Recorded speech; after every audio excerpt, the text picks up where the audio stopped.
Custom attributes are metadata you can set on a node type. Starlify has many different attributes available, and they're all searchable to make it easier for everyone to find.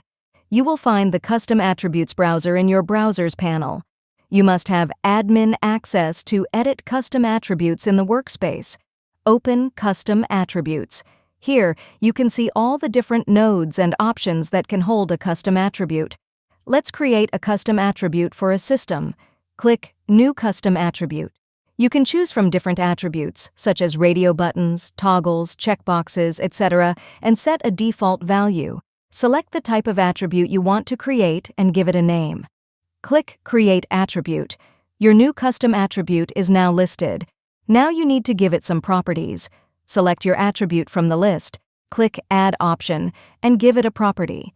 If you want to visualize your attribute in the graph, select a preferred color from the color picker or choose one from the color wheel that activates by clicking the hex code field.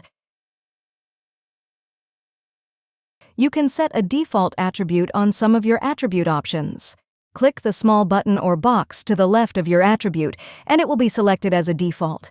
Users can toggle on/off the visualization for the attributes in their local view. Go to the Toggles menu and click Custom Attributes Toggles. Toggle which attributes you want to see in the graph.